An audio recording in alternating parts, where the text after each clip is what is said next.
सच बताऊं तो कुछ गांव ऐसे होते हैं जिनके बारे में कोई खुलकर बात नहीं करता।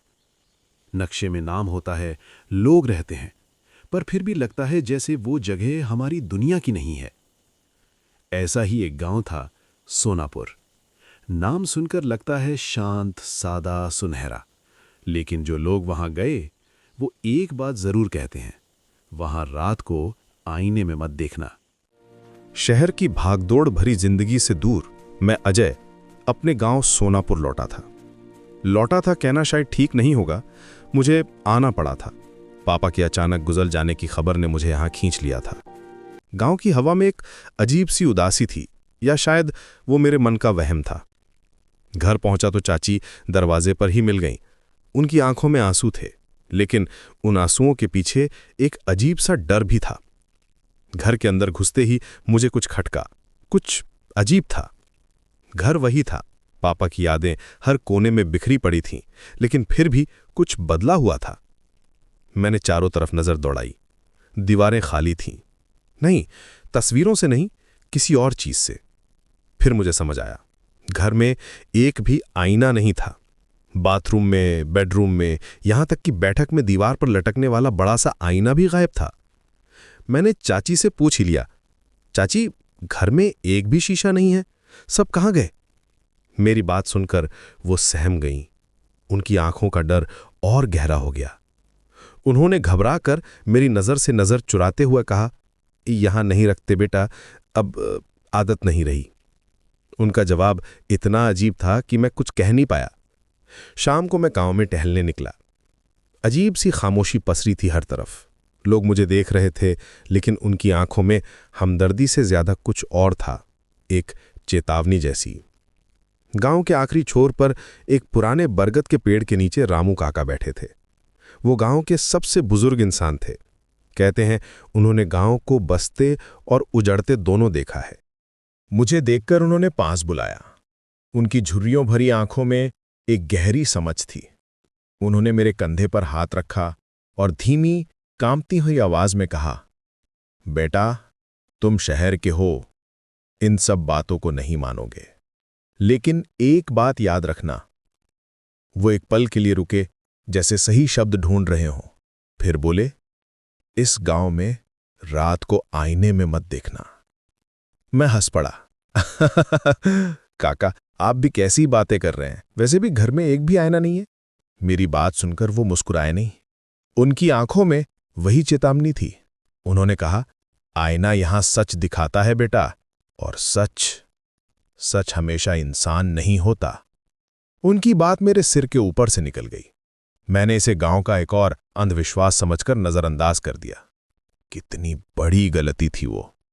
उस रात मैं सो नहीं पा रहा था। पापा की यादें, चाची का डर, रामू काका की अजीब बातें, सब मेरे दिमाग में घूम रहा था। घड़ी में रात के 11:40 हुए थे। मुझे प्यास लगी और मैं पानी पीने के लिए उठा। बाथरूम की तरफ जाते हुए मुझे दीवार पर कुछ चमकता हुआ दिखा। मैं रुका। ये वही दीवार थी जो दोपहर में खाली थी, पर अब वहां एक पुराना नक्काशीदार आईना टंगा हुआ था। मैं हैरान था। ये कहां से आया? शायद चाची ने लगा दिया होगा। मैंने इस ख्याल से खुद को तसल्ली दी और आईने के सामने जाकर खड़ा हो गया। उसमें मेरा ही चेहरा दिख रहा था, थका हुआ, उदास। मैं बस खुद को देख ही रहा था कि अचानक मेरे रोंगटे खड़े हो गए। आईने में मेरे अक्स ने मुस्कुराया, जबकि मेरे चेहरे पर मुस्कुराहट का कोई नामो निशान नहीं था। मेरा दिल जोर से धड़कने लगा। मैंने अपनी आंखें मलीं, शायद ये मेरा वहम है। मैंने फिर से आईने में देखा। मेरा अक्स अब भी मुस्कुरा रहा था, एक ऐसी मुस्कान जो डरावनी थी, जिसमें कुछ जीतने का भाव था। मैं डर के मारे पीछे हट गया। मेरा अक्स अपनी जगह पर ही खड़ा रहा, मुझे घूरता हुआ। मैं चीखना चाहता था, पर मेरे गले से आवाज ही नहीं निकली। मैं दौड़कर अपने कमरे में आया और दरवाजा बंद कर लिया। अगली सुबह मैं सीधा रामू काका के पास भागा। मैंने उन्हें रात की सारी बात बताई। वो शांत होकर सुनते रहे, जैसे उन्हें पहले से ही सब पता हो। जब मैंने अपनी बात खत्म की तो उन्होंने एक गहरी सांस ली। मैंने तुम्हें चेतावनी दी थी अजय, उन्होंने कहा। आईना क्या करता है? वो तुम्हें नहीं दिखाता, वो दिखाता है जो तुम बन सकते हो। मैं कुछ समझा नहीं काका, मैंने घबरा कर कहा। सालों पहले उन्होंने अपनी कहानी शुरू की। एक तांत्रिक गांव में आया था। उसने कहा था कि आईना आत्मा का दरवाजा है। गांव के लोग उसकी बातों में आ गए। वो अपने अक्स से बातें करने लगे, अपने सुख दुख बांटने लगे। उन्हें लगा कि उन्हें एक दोस्त मिल गया है, पर वो दोस्त नहीं था, वो एक शिकारी था। रामू काका की आवाज में एक दर्द था। वो अक्स धीरे धीरे असली इंसान की जगह लेने लगता है। आईना तुम्हें मारता नहीं अजय, वो तुम्हें बदल देता है। तुम्हारा अक्स बाहर आ जाता है और असली इंसान आईने के अंदर हमेशा के लिए कैद हो जाता है। मेरे पैरों तले जमीन खिसक गई। मेरे दिमाग में एक भयानक ख्याल आया। तो मेरे पापा? रामू काका ने दुख से सिर हिलाया। तुम्हारे पापा भी आखिरी दिनों में आईने में खुद को बहुत देर तक देखते थे। वो अकेले थे, तुमसे बात करना चाहते थे, पर तुम शहर में थे। उन्होंने अपना अकेलापन अपने अक्स से बांटना शुरू कर दिया और एक दिन उस अक्स ने उनकी जगह ले ली। ये सुनकर मेरा पूरा वजूद कांप गया। उस रात अजय के कमरे में कुछ अजीब हुआ। पहले तो उसे लगा कि शायद वो सपना देख रहा है। कमरे की हवा अचानक ठंडी हो गई थी। पंखा चल रहा था, फिर भी एक अजीब सन्नाटा था। और तभी कमरे की एक दीवार पर हल्की चमक उभरी, जैसे पानी की सतह हिल रही हो। अजय ने घबरा कर देखा। धीरे धीरे उस दीवार पर एक आईना बन गया, फिर दूसरी दीवार पर, फिर तीसरी पर, फिर छत पर भी। कुछ ही सेकंड में उसके कमरे की हर दीवार पर आईना उभर आया। सैकड़ों रिफ्लेक्शंस, हर तरफ सिर्फ वही था। उसका चेहरा, उसकी सांसें, उसकी घबराहट। लेकिन कुछ अलग था। सभी रिफ्लेक्शंस एक साथ उसे नहीं देख रहे थे। कुछ रिफ्लेक्शंस की आंखें बंद थीं, कुछ मुस्कुरा रहे थे, कुछ के चेहरे पर अजीब सी ठंडक थी। अजय का गला सूख गया और तभी सभी रिफ्लेक्शंस ने एक साथ सिर घुमाया, सीधे अजय की तरफ, और एक साथ आवाज आई, अब हमारी बारी है। आवाज कमरे में नहीं, सीधे उसके दिमाग में गूंज रही थी। अजय डरकर पीछे हट गया।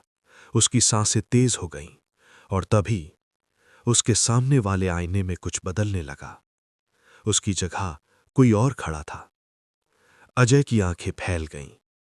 वो उसके पापा थे। सफेद कुर्ता, वही मुस्कान, वही चेहरा।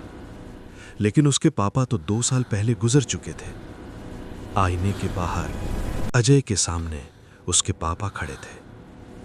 बेटा, उन्होंने धीरे से कहा, मैं बाहर हूं, मुझे अंदर आने दो। अजय का दिल जोर से धड़कने लगा, लेकिन उसी पल बगल वाले आईने में उसने कुछ और देखा। वहां उसके पापा अंदर खड़े थे। आईने के पीछे उनकी आंखों में डर था। वो कांच पर हाथ मार रहे थे, जैसे बाहर निकलना चाहते हों। अजय समझ गया, जो सामने खड़ा है वो पापा नहीं है। पापा अब भी आईने के अंदर फंसे हुए हैं। अजय की आंखों से आंसू बहने लगे। कमरे के सारे आईने अब धीरे धीरे फुसफुसा रहे थे, यहीं रहो, यहीं शांति है, बाहर दर्द है। अजय ने आखिरी बार आईने में देखा। वहां उसका बचपन था। वो छोटा अजय मां के साथ खेलता हुआ।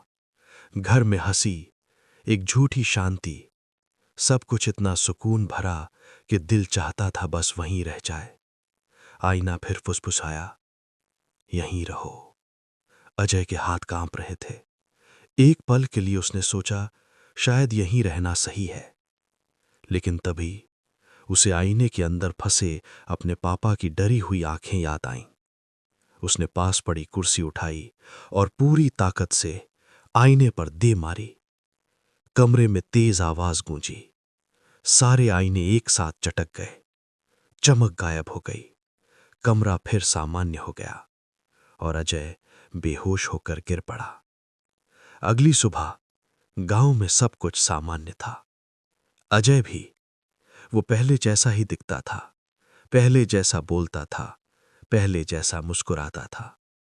बस अब वो हर मिलने वाले से एक बात जरूर कहता है, धीरे से मुस्कुराते हुए, इस गांव में आईना मत देखना। कहते हैं कभी कभी जब कोई उसकी आंखों में देखता है तो कुछ सेकंड के लिए उसे अपने पीछे सैकड़ों रिफ्लेक्शंस दिखाई देते हैं।